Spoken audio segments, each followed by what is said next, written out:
আমরা চট্টগ্রামের রাউজান উপজেলার আবুরখিল গ্রামের একটা গহীন অরণ্যে, এটা হালদা নদীর পাড়। আসলে এখানে কোনো জনমানব শূন্য একটা জায়গা। এখানে আমাদের শহীদ আব্দুল মান্নান দীর্ঘ 50 বছর যাবৎ সাহিত্য। আমি জানি না উনি কতটা যত্নে ছিলেন। তো আমার জন্য আজকে স্বাধীনতার 5 দশক পর আমরা যখন জানতে পেরেছি উনি আমাদের ব্রাহ্মণবাড়িয়া জেলার নবীনগর উপজেলার শ্যামগ্রাম ইউনিয়নের নোয়াগ্রামের একজন সূর্য সন্তান উনি।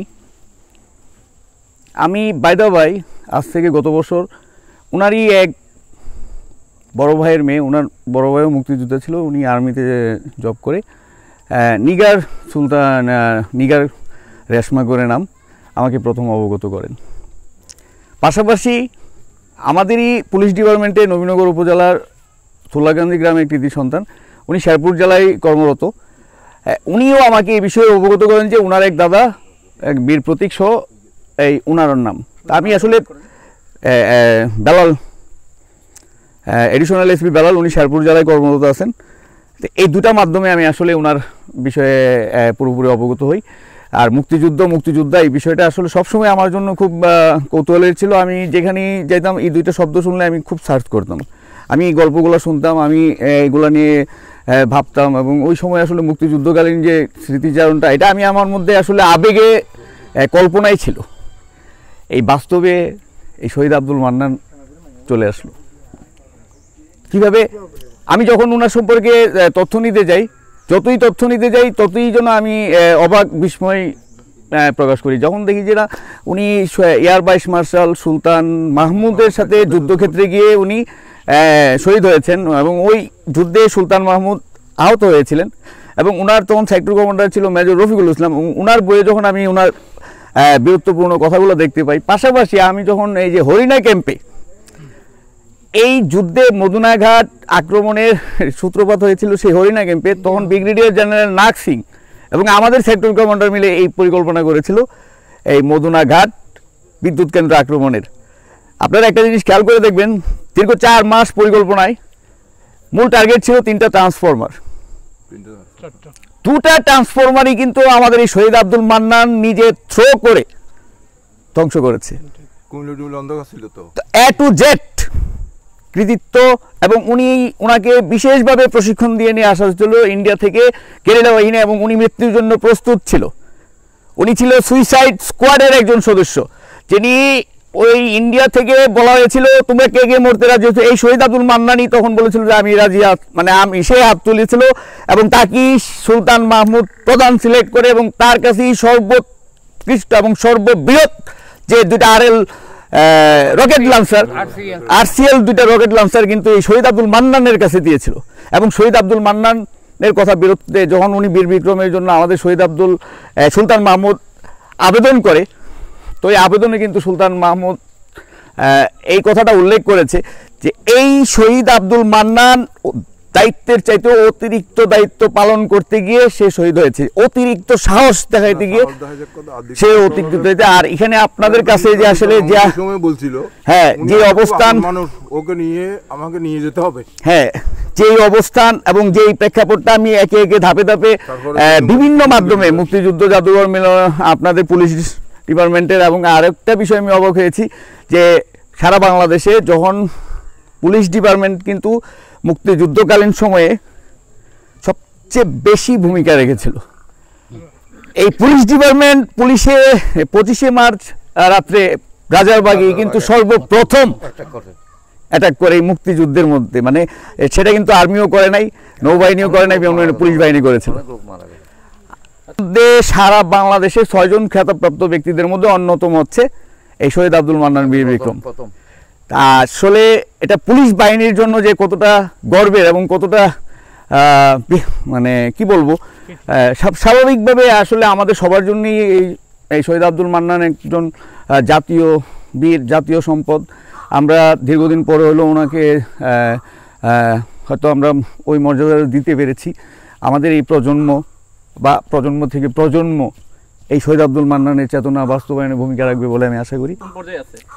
আচ্ছা, কবর স্থানান্তরের প্রক্রিয়াতে আমি সর্বপ্রথম এই মাহবুব মুর্শেদের নাম বলবো। আমি মাহবুব মুর্শেদ প্রখ্যাত লেখক এবং সাংবাদিক, এবং আরেকজন আমার সহকর্মী ছিল আবৃত্তিকার প্রতিভা আচার্য। আমরা তিনজন এসে প্রথম মনে হয় এখানে এই কবরটাকে আবিষ্কার করি গত বছর সেপ্টেম্বরে। তো পাশাপাশি আমাদের সাথে এই বিষয়ে সবচেয়ে বেশি সহযোগিতা করেছে আমাদের শেরপুর জেলায় কর্মরত নবীনগরেরই এক কৃতি সন্তান, বিশিষ্ট মানবিক ব্যক্তিত্ব অ্যাডিশনাল এসপি বেলাল ভাই।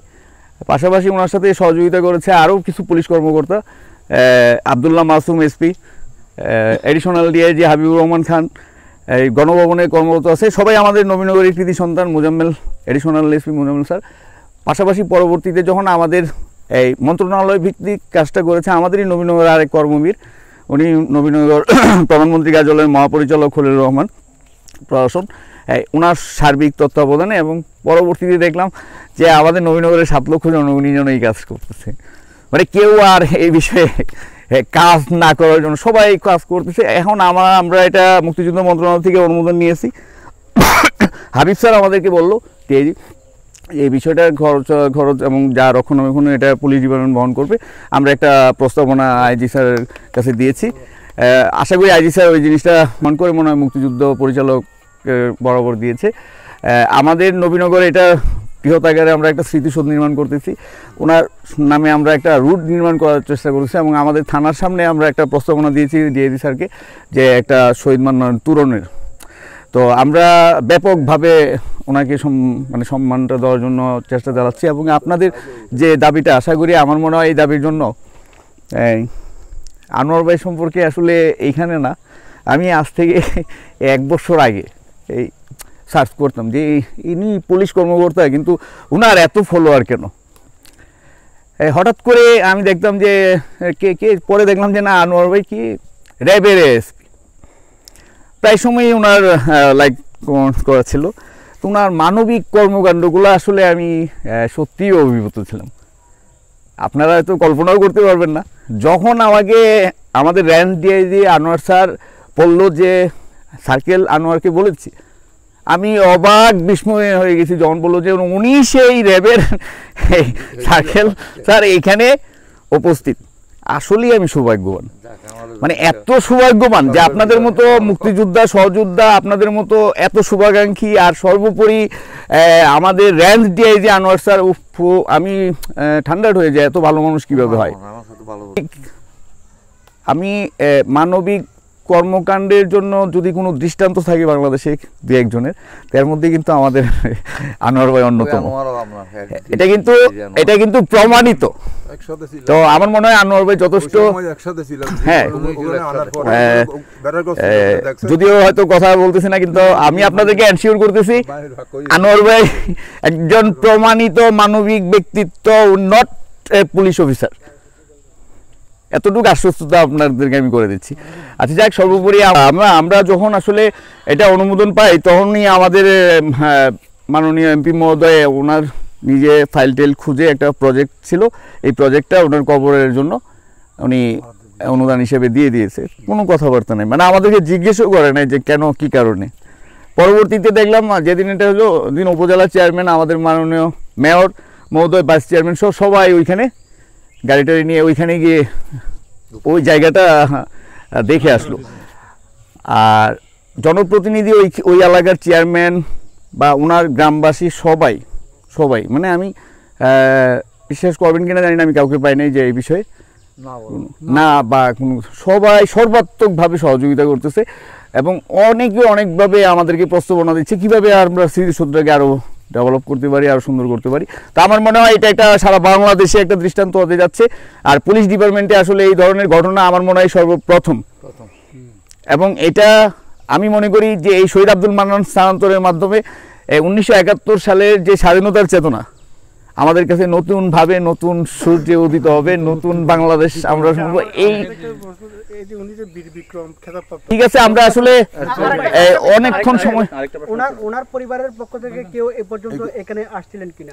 আচ্ছা, ওনার পরিবারের প্রসঙ্গে যদি আমি বলতে যাই, ওনারা 4 ভাই 3 বোনের মধ্যে 1 ভাই আর 1 বোন জীবিত আছে। বিশেষ করে ওনার জীবিত ভাই নুরুল মোমেন অত্যন্ত ভালো মানুষ, ওনার সাথে আমার সার্বক্ষণিক যোগাযোগ আছে এবং ওনার ভাইয়ের ছেলে হিমেল উনি ওনার সাথে যোগাযোগ আছে। যাক, আমরা একটা প্রক্রিয়াকরণের মাধ্যমে সবার সমন্বয়ে এই কাজটা করতেছি। পরবর্তীতে মনে হয় ওনাদের পরিবারের ফ্যামিলিদের সদস্যদেরকে নিয়ে আপনাদের সাথে কথা বলবো। হ্যালো, আমাদের আরেকটা অনুরোধ, আপনারা যখন এখান থেকে ওনার